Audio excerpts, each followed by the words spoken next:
Assalamualaikum warahmatullahi wabarakatuh. Waalaikumsalam warahmatullahi wabarakatuh. Pertama-tama marilah kita panjatkan puji dan syukur kita kehadirat Allah Subhanahu wa taala yang berkat rahmat dan hidayahnya kita bisa dipertemukan kembali pada acara Kidis yang hari ini. Salawat serta salam tak lupa kita junjungkan kepada Nabi besar Muhammad SAW yang berkat rahmat dan yang berkat kinerja dan kerja kerasnya kita bisa menikmati indahnya Islam saat ini. Baiklah, untuk mempersingkat waktu, marilah kita mulai kajian ini dengan membaca Bismillah. Bismillahirrahmanirrahim. Lalu selanjutnya tausiah akan disampaikan oleh Ustadz kepada Ustadz. Kami persilahkan.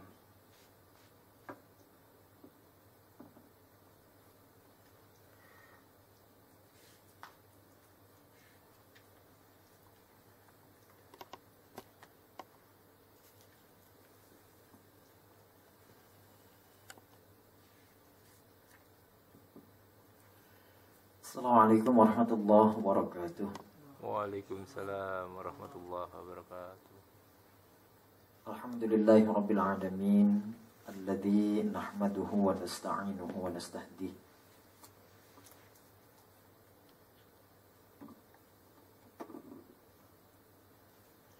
wa na'udzu bihi min syururi anfusina wa min sayyiati a'malina.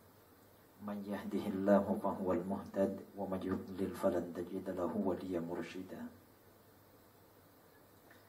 Asyhadu an la ilaha illallah wa asyhadu anna Muhammadan abduhu wa rasuluh. Allahumma fassalli wa sallim wa barik ala hadzal nabiyil karim nabiyyina Muhammadin wa ala alihi wa sahbihi wa barik wa sallim ajma'in, amma ba'd. Qala Allah ta'ala fi kitabihil karim, a'udzu billahi minasy syaithanir rajim.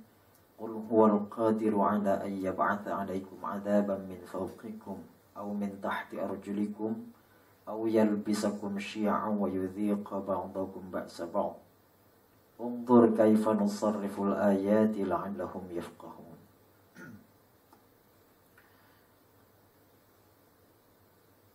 Shadaqallahul 'azim. Ikhwati billah rahimakumullah, Bapak-bapak sekalian, segenap karyawan Indosat yang mudah-mudahan senantiasa dirahmati oleh Allah Subhanahu wa taala. Pertama-tama marilah kita senantiasa memanjatkan puji serta syukur kita kehadirat Allah, yang mana alhamdulillah pada kesempatan siang hari ini kita kembali dapat bertemu di majelis yang mulia ini. Mudah-mudahan Allah Subhanahu wa taala senantiasa memberikan keberkahan kepada kita semua. Selawat serta salam semoga senantiasa tercurah keharibaan qudwah hasanah kita Nabi besar Muhammad sallallahu alaihi wasallam pada seluruh keluarga, para sahabat, dan mudah-mudahan sampai pada kita seluruh pengikutnya. Bapak-bapak sekalian yang saya hormati, pada kesempatan siang hari ini insya Allah kita akan melakukan sejenak merefleksi apa yang telah sama-sama kita alami, kita saksikan dan kita rasakan terkait dengan perjuangan kita selaku umat Islam dalam rangka berupaya menjadikan bangsa Indonesia sebagai bangsa yang lebih baik di masa yang akan datang.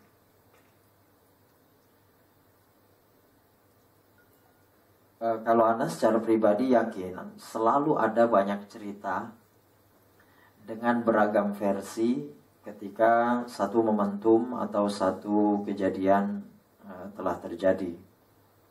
Akan banyak muncul analisis-analisis dari mengapa hal tersebut terjadi dan lain sebagainya. Akan muncul cerita-cerita yang membuat fakta itu terjadi dan seterusnya dengan beragam atau dengan varian cerita yang dimunculkan sesuai dengan kafaah masing-masing. Sementara kita tentu kita adalah orang-orang yang senantiasa mencari inspirasi, kemudian mengimplementasikan inspirasi yang telah kita dapatkan dari mana? Ya dari mana lagi kalau bukan dari Al-Quran dan Sunnah Rasulullah Sallallahu Alaihi Wasallam. Ada banyak sekali yang bisa kita pelajari untuk kemudian kita lakukan perbaikan-perbaikan kita ke depan. Secara umum memang perjuangan perbaikan bangsa dan negara kita memang mau tidak mau harus dilakukan melalui tahapan pemilu.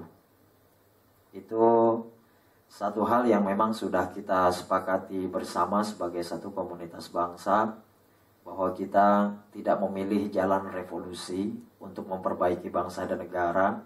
Kita menempuh jalan yang kooperatif yang kita kenal dengan istilah reformasi, yang kemudian implikasinya tentu adalah bahwa kita mengikuti sistem permainan yang sudah ada, karena kita sama-sama sepakat tidak merubah sistem yang sudah ada karena memang risikonya juga terlampau besar. Meski memang ada sebagian dari umat Islam yang mengatakan ini tanggung, kenapa nggak revolusi sekalian? Padahal saya katakan orang-orang yang mengatakan seperti itu juga mereka tidak membayangkan resikonya. Mereka tidak membayangkan harga yang harus dibayar. Barangkali mereka juga tidak terfikirkan apakah mereka juga punya cukup kuat mental dan fisik untuk melakukan itu. Ya, ketika misalnya saudara-saudara kita di Aceh yang berjuang untuk ya terlepas dari apa yang mereka perjuangkan, tapi dengan ketika mereka berhadapan dengan alat kekuasaan luar biasa, trauma mereka sampai sekarang bahkan belum bisa disembuhkan. Itu karena memang saking cost yang harus dibayar itu sangat-sangat mahal. Nah, karena kita kemudian sudah sepakat untuk melakukan apa yang sekarang kita lakukan, maka kita masuk ke dalam sistem. Dan sistem perbaikan negara kita itu bisa dilakukan ketika kita mampu memberikan pengaruh yang signifikan dalam pemilu yang kita jalani. Dan yang terakhir, kemarin tanggal 9 itu kita sama-sama sudah melihat. Secara umum memang partai-partai Islam itu mendapatkan suara yang hampir merata. Secara umum. Atau kalau kita tidak bisa sebut partai-partai Islam, ya kita bisa sebut partai-partai berbasis pemilih Muslim. Gitu ya. Dibanding dengan partai-partai sekuler atau partai-partai nasionalis. Dari peta perubahan ini tentu juga merubah konstelasi yang akan ada. Nanti pada pilpres seperti apa yang akan kita ikuti sama-sama, itu episode keduanya. Tapi yang jelas yang sekarang kita lakukan adalah bagaimana sikap kita, kemudian bagaimana inspirasi yang bisa kita ambil dari Al-Quran maupun Sunnah tentang apa yang sudah kita lakukan dan apa yang sudah menimpa kita. Bahwasanya kita ini adalah orang-orang yang tinggal di satu negara yang secara faktual memang mayoritas masyarakatnya adalah masyarakat Muslim. Semestinya ini linier. Jadi kalau mayoritas masyarakatnya adalah masyarakat Muslim, maka semestinya segala sesuatu yang berlabel atau beridentitas Muslim ini menjadi laku, katakan begitu. Ini menjadi sesuatu hal yang disukai, menjadi satu hal yang masyarakat berkecenderungan kepadanya, menjadi satu hal yang dipilih. Tapi ternyata realitasnya tidak. Apa yang terjadi? Kita tidak perlu memikirkan bagaimana serangan orang lain terhadap semua partai-partai yang mengusung asas atau berbasis pemilih Muslim. Tapi yang harus kita lakukan adalah bagaimana hubungan kita juga satu dengan yang lain sesama Muslim. Sebab ternyata nanti akan kita dapati bagaimana Allah Subhanahu wa ta'ala dan Rasulnya menjelaskan kita tentang itu sebenarnya seperti apa. Nah, saya mencoba mengambil inspirasi itu dari surat Al-An'am ayat ke-65. Kemudian merujuk pola pemahamannya itu kepada yang disajikan dalam tafsir Ibnu Katsir. Dalam ayat ini Allah Subhanahu wa taala berfirman, "A'udzubillahi minasyaitonir rajim.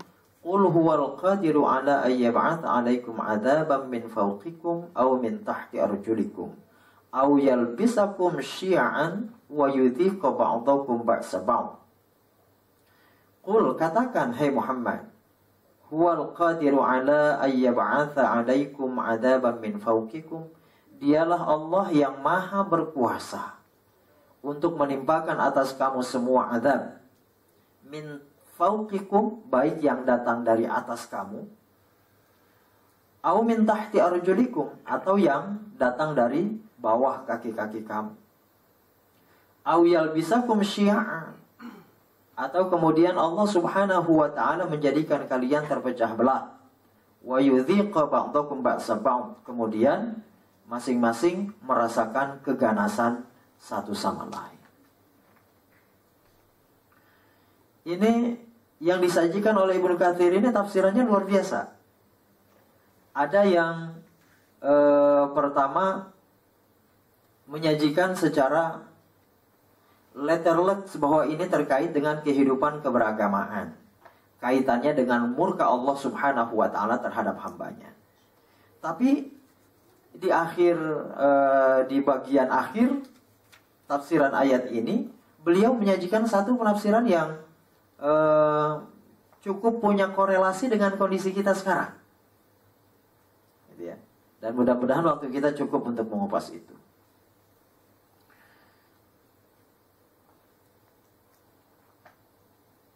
Nah, dalam ayat ini yang pertama, Allah Subhanahu wa taala memerintahkan kepada Rasulullah sallallahu alaihi wasallam untuk menyatakan sebuah penegasan bahwa Allah itu maha berkuasa.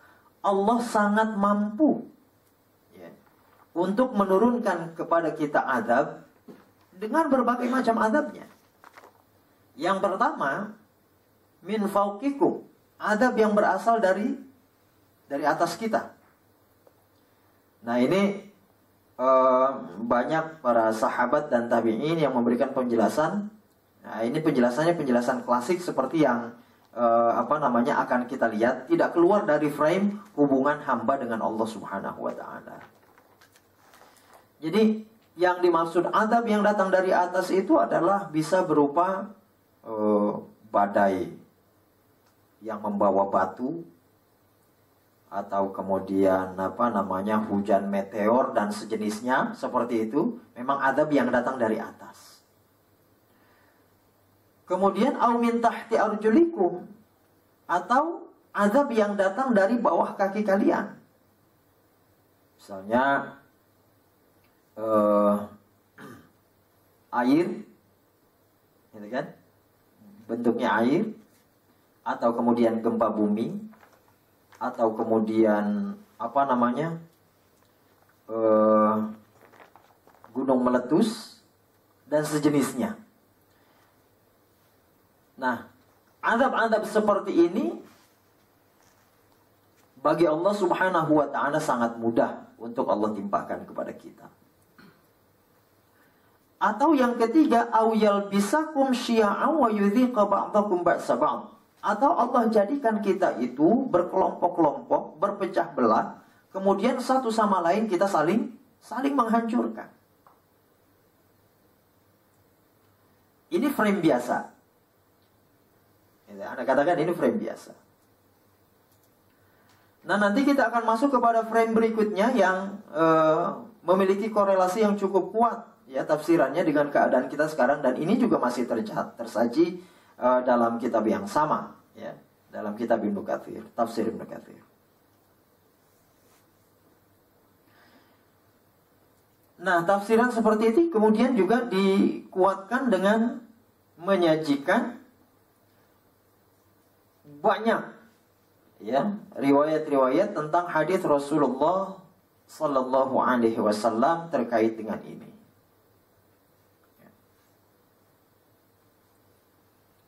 Mana misalnya ketika Rasulullah sallallahu alaihi wasallam merespon ketika turun ayat qul huwal qadiru ala ayyab'atsa 'alaikum 'adzaban min fawqikum. Lalu qala Rasulullah sallallahu alaihi wasallam a'udzu biwajhika. Jadi ketika ayat ini turun, Rasulullah nyaut a'udzu biwajhika. Aku berlindung kepadamu ya Allah dari azab semacam ini. Au min tahti arjulikum. Rasul juga merespon dengan doa yang sama, a'udzu biwajhika. Sementara yang ketiga, au yalbisakum syi'a wa yudhiqa ba'dakum ba'sa ba'd. Qala Rasulullah sallallahu alaihi wasallam, bersabda Rasulullah, hadhihi ahwan. Au qala hadhihi aisar. Apa maksudnya? Ini yang paling parah. Ini yang paling parah. Ini yang paling berat. Ini yang aku tidak bisa berlindung kepada Allah Subhanahu wa ta'ala dari hal ini. Karena memang Allah tidak berkenan.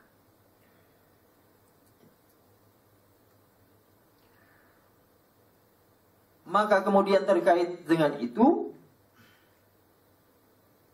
banyak hadis-hadis dengan riwayat-riwayat yang berbeda, bahwasanya Rasulullah sallallahu alaihi wasallam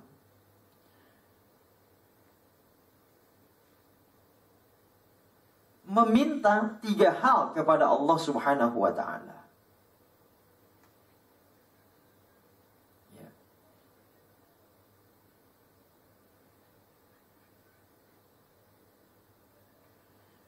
Apa 3 hal itu? Yang pertama, sa'altuhu, kata Rasulullah, aku meminta kepada Allah Subhanahu wa ta'ala alla yuhlika ummati bil gharaq, agar Allah Subhanahu wa ta'ala tidak membinasakan umatku dengan menenggelamkan mereka, seperti halnya apa yang Allah lakukan kepada umat Nabi Nuh alaihi salam. Fa'ataniha, dan Allah Subhanahu wa ta'ala mengabulkan itu. Kemudian kata Rasulullah, wa sa'altuhu alla yuhlika ummati bisanah, ya, ay bisinin. Aku juga meminta kepada Allah Subhanahu wa ta'ala supaya ia tidak menghancurkan umatku, tidak membinasakan umatku dengan wabah penyakit menahun. Jadi umat Rasulullah itu tidak ada ceritanya habis karena wabah penyakit.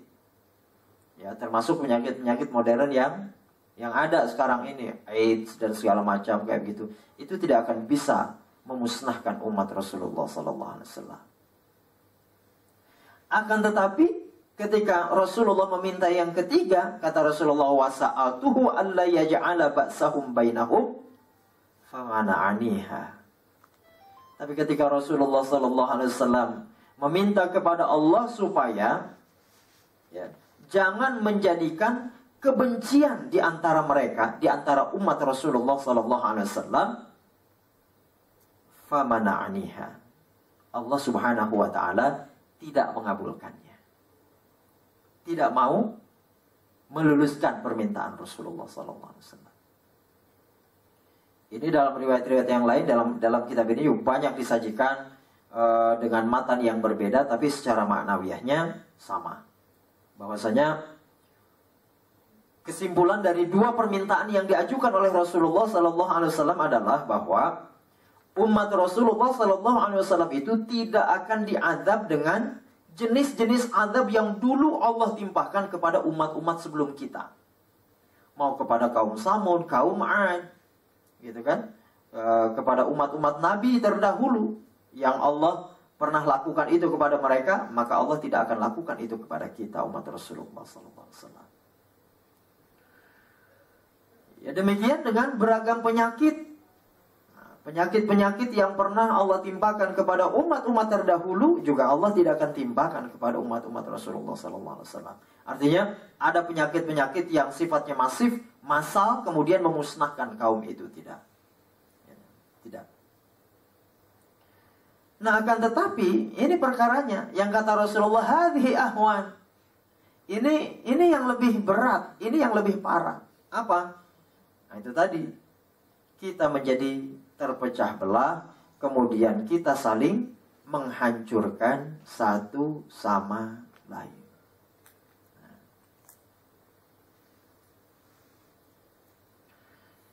Nah, maka kemudian dari sini kita akan melihat bahwa ketika Rasulullah SAW bahkan pernah menyatakan tidak menyukai perbedaan pendapat, tidak menyukai perpecahan. Akan tetapi kemudian perpecahan ini, perbedaan pendapat ini memang akan terus berlangsung sampai kiamat, tidak akan pernah berhenti. Artinya apa? Artinya ketika kita, siapapun kita melakukan upaya-upaya muwahhidah, melakukan upaya-upaya penegakan dalam tanda kutip ukhuwah Islamiyah, nah, ini memang relatif tidak akan pernah berhasil sampai akhir zaman. Nah, kondisi ini diperkuat dengan tafsiran yang saya katakan di awal lebih punya korelasi dengan kita. Bahwasanya ada Ibnu Abbas, ya, radhiyallahu an. Beliau mengatakan ketika ditanya apa makna qul huwal qadiru ala ayyab'atsa 'alaikum 'adzaban min fawqikum aw min tahti arjulikum. Kata Ibnu Abbas, yang dimaksud dengan adzaban min fawqikum bia'immatikum. Bia'immatikum al-zalimin. Allah mengazab kita, yang dimaksud dengan azab yang datang dari atas kita adalah dengan pemimpin-pemimpin yang zalim. Sementara wa min tahti arjulikum, yang ada di bawah kaki kita, kata Ibnu Abbas, adalah dengan pelayan-pelayan yang buruk. Kalau kita tadabburi ayat ini dalam frame apa yang sedang kita lakukan dan di mana kita berada, maka dua hal yang akan buruk yang menimpa kita. Yang pertama adalah eksekutif yang zalim, yang kedua adalah legislatif yang berkhianat. Legislatif, wakil-wakil kita yang tidak bisa menjaga amanah.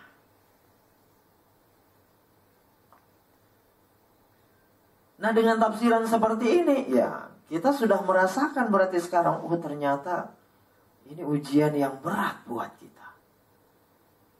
Ya, benarlah kemudian dalam makalah yang lain Ibnu Abbas bahkan mengatakan, kaifama takunu yuwalla ilaikum. Bagaimana kondisi kamu, maka seperti itulah pemimpin yang Allah akan berikan kepadamu.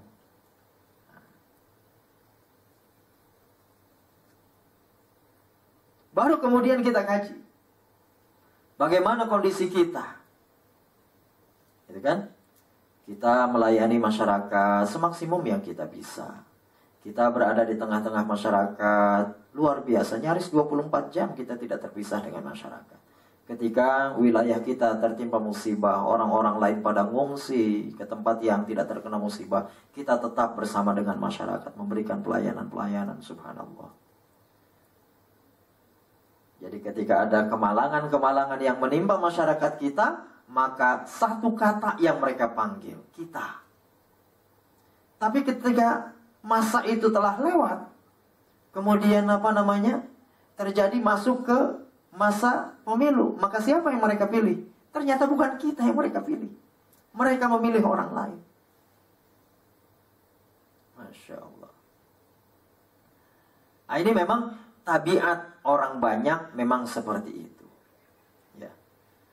Dari mana kita bisa ambil ketika Allah Subhanahu wa taala mengisahkan, "Qul man yunajjikum minadh-dhulumatil barri wal bahri tad'unahu tadarruan wa khufyah la in anjana min hadhihi lanakunanna minasyakirin."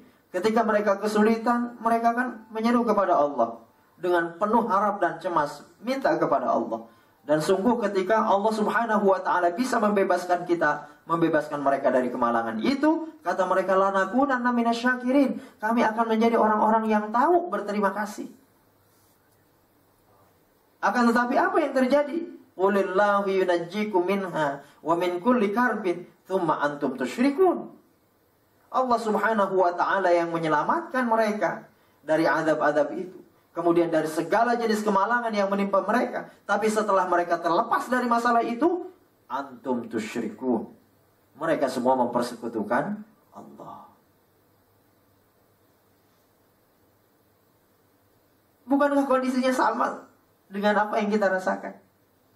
Begitu mereka tertimpa kemalangan, kita yang dicari. Kita yang dimintai pertolongan. Dan mereka mengatakan, udah, pokoknya udah, nggak ada lagi. Tapi begitu masalahnya selesai, kemudian masuk kepada kondisi di mana kita sesungguhnya memerlukan dukungan dan katakanlah sikap mereka yang tahu terima kasih.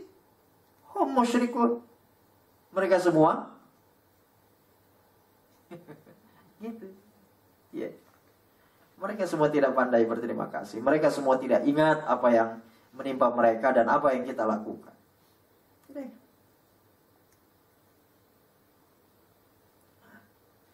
Jadi tinggal kemudian kalau kondisinya sudah seperti itu, maka lalu berikutnya adalah apa yang bisa kita lakukan? Apa yang seharusnya kita lakukan? Nah, ikhwati fillah rahimakumullah, bapak-bapak dan ibu-ibu sekalian yang saya hormati, saya muliakan, bahwasanya perjuangan kita ini adalah terbingkai dalam satu terma yang sangat-sangat mulia, yaitu dakwah. Dan ketika kita salah melakukan antisipasi atau salah melakukan ilaj, maka na'udzubillah kita akan terus terjerumus pada kesalahan-kesalahan yang semakin lama, semakin lebar, semakin dalam, semakin besar. Na'udzubillah.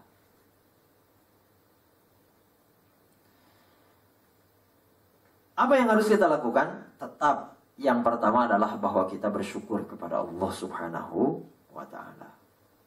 Sebab target kalangan sekularis itu adalah bukan cuma sekedar kita tidak bertumbuh, tidak. Tapi target mereka adalah bahwa kita hancur, bahwa kita kandas, bahwa kita tidak ada lagi dalam peta perpolitikan Indonesia.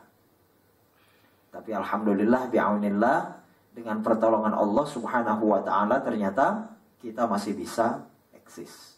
Kita masih bisa tetap ada di situ. Ini yang harus kita syukuri. Kalau barangkali Bapak Ibu semua pernah mendengar bagaimana analogi yang kisah inspiratif yang disampaikan oleh Ustaz Anis Mata, misalnya tentang bagaimana seseorang yang telah dibiarkan jatuh ke dalam sumur, kemudian dari sumur itu dia akan menjadi penguasa istana. Dan yang perlu kita ketahui, paling tidak ada masa 20 tahun lamanya bagi Nabi Yusuf pasca keluar dari sumur itu untuk bisa masuk ke dalam istana sebagai seorang penguasa. Nah, kalau kita terjemahkan ke dalam terma kita, ke dalam istilah kita, maka 20 tahun itu kalau dibagikan 5, berapa? 4. Maka paling tidak kita butuh 4 kali pemilu untuk melakukan apa yang pernah dilakukan oleh Nabi Yusuf alaihissalam.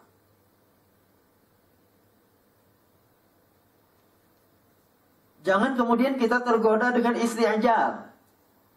Terburu-buru pengen menang, terburu-buru pengen berkuasa. Nah, sementara al-isti'jal minasyaitan. Isti'jal itu asalnya dari syaitan. Maka muncullah kemudian orang-orang yang ingin memenangkan dakwah ini. Saking semangatnya ingin memenangkan dakwah ini, kemudian mereka mencari tren selera masyarakat dan melakukan itu. Ini yang sesungguhnya menjadi godaan buat keistiqomahan kita. Kita perlu sama-sama menyadari bahwa Allah Subhanahu wa ta'ala bahkan menjanjikan watilkal ayyamu nudawiluha bainan nas. Ada masa, ada waktu, ada periode yang Allah perputarkan di antara manusia. Kalau mereka yang sekuler, kita yang Islam, mereka yang liberal, katakan begitu. Sementara kita yang mengusung Al-Quran dan Sunnah, itu memang ciri yang membedakan antara kita dengan mereka. Lalu kemudian kalau kita tinggalkan jati diri kita, kita menyeberang ke tempat di mana mereka berada, maka ketika waktu itu Allah perputarkan. Ketika sekarang mereka ada di atas, kita ada di bawah dengan ciri keislaman kita, yang kita lakukan adalah kita tercabut dari akar keislaman itu, maka ketika semestinya Islam ada di atas, kita tidak ada di situ. Kita tetap akan ada di bawah dengan kesalahan-kesalahan yang kita lakukan. Ini yang harus kita cermati baik-baik. Nah, maka berdasarkan analisis itu, maka paling tidak ada dua hal. Paling tidak ada dua hal yang wajib, yang harus kita lakukan. Selain bahwa kita harus tetap istiqomah dengan jati diri kita. Yang pertama adalah penguatan tarbiyah, penguatan kaderisasi. Saya sempat ngobrol tadi, saya bilang, ini anak saya ditanya, ini anaknya yang paling kecil. Enggak, saya bilang ini anak saya yang keempat. Emang anaknya ada berapa? Ada 5. Saya bilang kita memang orang-orang kayak kita ini, bapak-bapak. Ya kalau enggak kayak kita, kayak bapak-bapak lah, kayak ibu-ibu. Ya orang-orang saleh, orang-orang salihah. Ini harus punya anak banyak. Tidak boleh KB. Harus punya anak banyak. Kalau banyak itu dalam bahasa Arab berapa kira-kira saya? Ya, jamak dalam bahasa Arab itu minimal 3. Ya, makanya bagi yang baru punya anak 2, ayolah bikin lagi minimal 1 gitu ya. Bagi yang baru punya anak 1, ayo ya, minimal kita punya anak 3. Anak sendiri sebetulnya cita-citanya punya anak 3, tapi ternyata Allah sangat bermurah hati, ya, memberikan rezekinya sampai kemudian kelewat 2 jadi 5. Ya alhamdulillah, gitu ya. Tahadus binikmah gitu. Kenapa kita harus punya anak banyak? Yang pertama bahwa di akhirat Rasulullah SAW di mahsyar itu akan bangga melihat umatnya yang banyak dalam jumlah besar. Rasulullah bangga. Maka yang diperintahkan kepada kita para laki-laki untuk bukan hanya menikahi perempuan dengan 4 syaratnya itu, ya, yang tungkahul mar'atu di arba, dengan 4 perkara, keturunannya bukan karena ini, bukan karena itu dan sebagainya. Tapi kita diperintahkan untuk menikahi perempuan-perempuan yang al-wadud, al-walud, ya, orang-orang yang al-wadud, kecintaannya itu besar kepada kita. Tapi yang kedua al-walud, artinya apa? Subur. Istri-istri yang ya baru dikasih senyum saja sudah hamil. Nah, ini yang dicari. Gitu ya.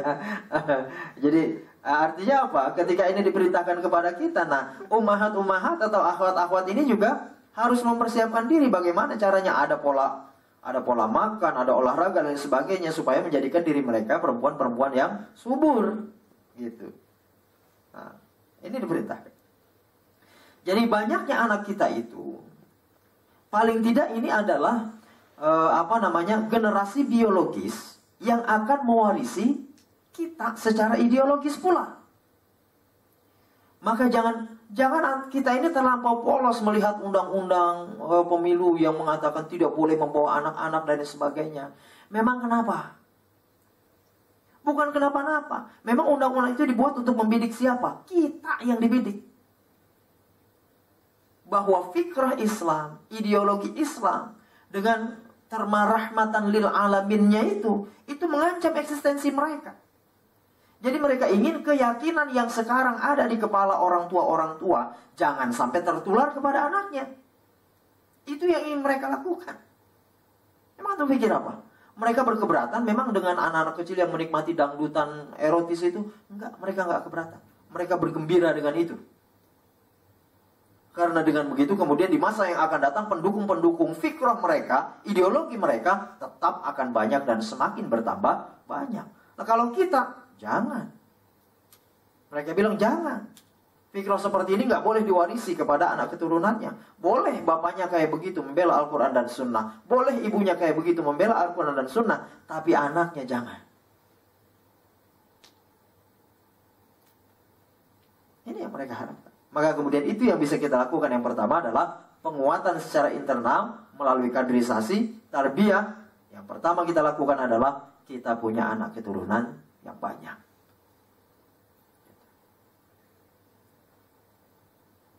Kemudian yang kedua bahwasanya tidak ada burung yang bisa terbang dengan baik ketika ia tidak memiliki dua sayap. Atau salah satu sayapnya patah atau sakit, tidak ada. Maka sayap kita yang kedua adalah kesolehan sosial kita. Setiap kita harus menjadi orang yang, ya kalau bisa sih memang dijadikan panutan oleh masyarakat. Kalau tidak, paling tidak kita diakui kesolehannya oleh orang-orang yang ada di sekitar kita. Jadi ketika mereka ada tiba-tiba misalnya tertimpa musibah, neneknya stroke misalnya harus bawa ke rumah sakit, nggak punya mobil, mereka percaya bahwa kita akan meminjamkan mobil yang kita punya. Ketika misalnya mereka memang kontraktor abadi, seumur hidup mereka ngontrak karena nggak pernah punya rumah, gitu kan? Kemudian terdesak, sudah berapa bulan nunggak ini, kalau nggak bayar ini bisa diusir dari kontrakannya. Dan mereka tahu kepada siapa mereka harus datang, kepada kita. Bu, saya tolong ini belum, datang kepada kita. Paling tidak begitu.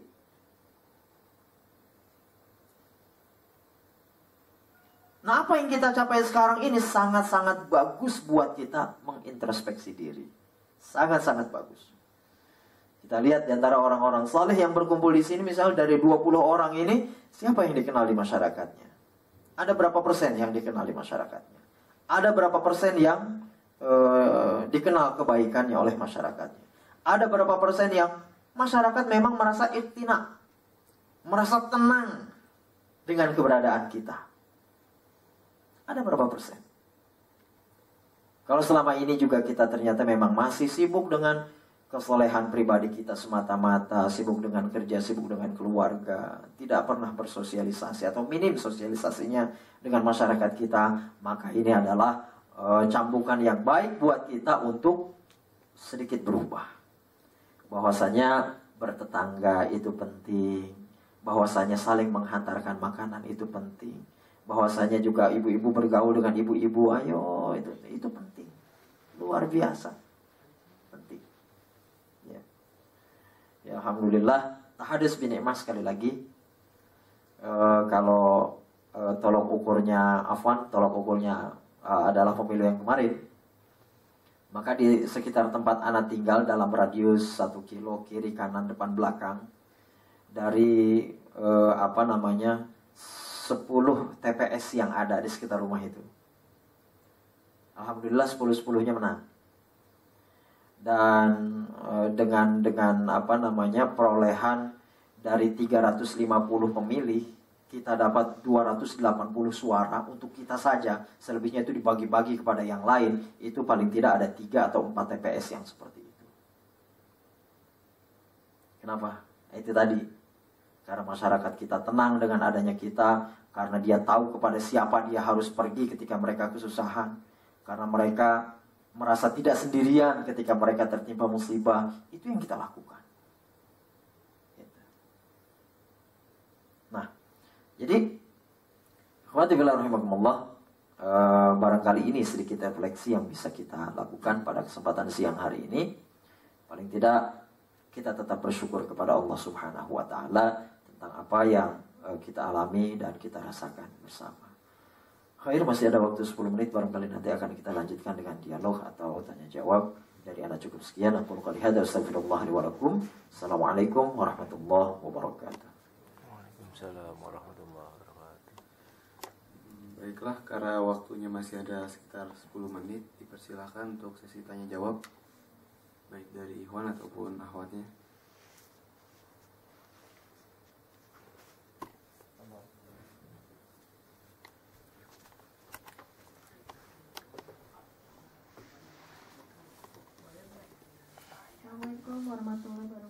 Ustaz. Bagaimana hukumnya tentang seperti serangan fajar yang ketika pemilu itu terus setiap rumah didatengin, padahal kita nggak minta, tapi kita dikasih. Nah, uangnya itu kita terima apa kita tolak? Tapi kalau tolak juga nggak mungkin karena biasanya taruh di rumah pintu masing-masing. Ada ya? Ada, tapi nggak bisa disebutkan daerahnya ya. Uangnya itu apakah kita terima, kita gunakan atau kita sedekahkan gimana? Karena kita juga nggak minta dan kita juga nggak memilih partai yang ditentuin itu gitu. Ya. Itu aja Pak. Ya. Assalamualaikum.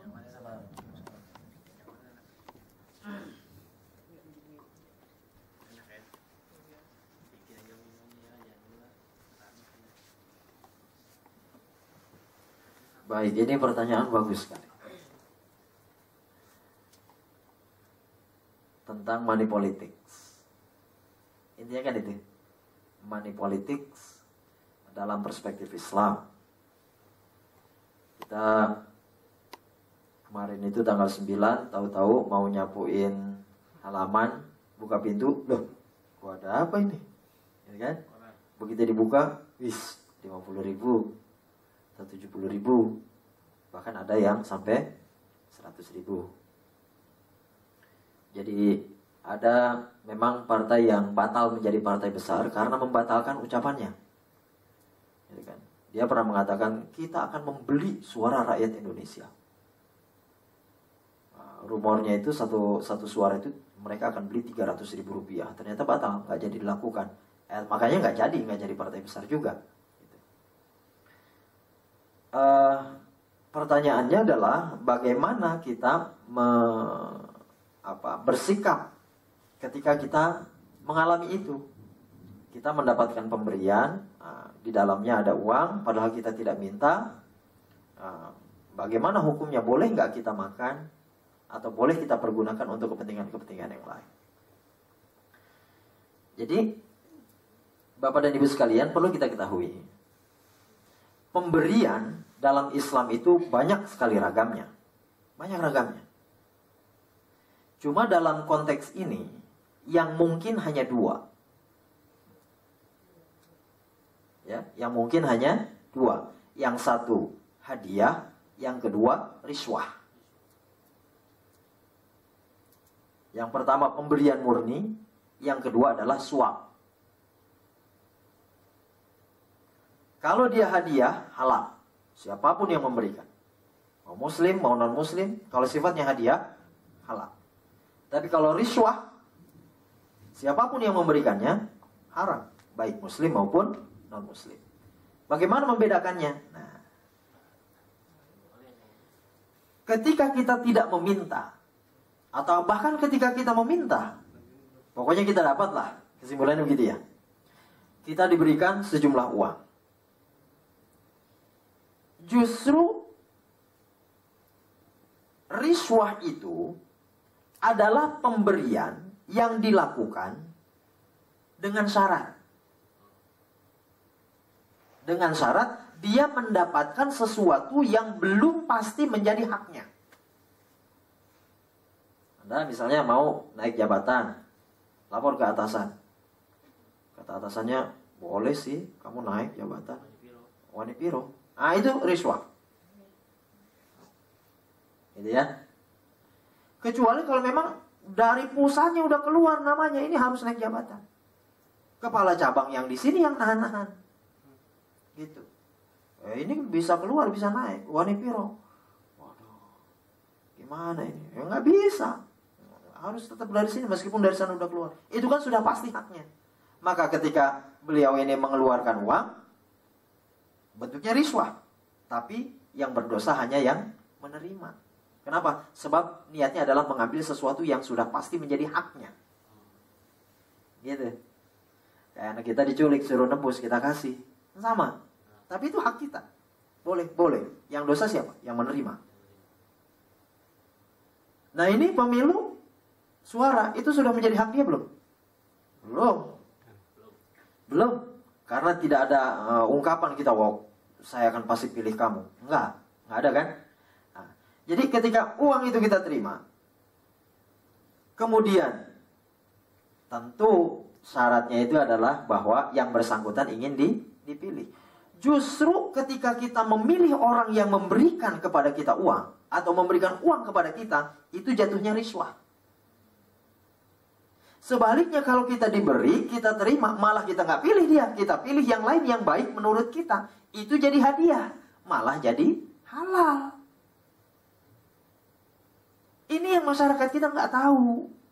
Masyarakat kita hanya berpandangan, ya kalau kita dikasih, udah nerima kebaikan, kita nggak pilih dia, kita khianat dong. Paham masyarakat kita seperti itu. Ini yang perlu kita sampaikan kepada masyarakat luas. Bahwa money politics itu silahkan saja lakukan. Dan boleh diterima, boleh dimakan, halal. Dengan catatan apa? Kita tidak memilih orang yang memberi. Kalau kita memilih orang yang memberi, malah menjadi haram uang itu karena jatuhnya riswah. Kalau tidak memilih dia, itu jatuhnya hadiah. Malah jadi halal. Gitu. Ya. Nah makanya ketika ibu tadi mengatakan, tapi ya saya terima sih, cuma saya belum apa-apain dan saya nggak pilih orang yang ngasih. Ya kalau ibu sudah memilih orang yang lain yang menurut ibu baik, sudah uang itu pakai saja, halal. Karena hukumnya hadiah, gitu. Seperti itu ibu jawaban saya. Wallahu a'lam bishawab.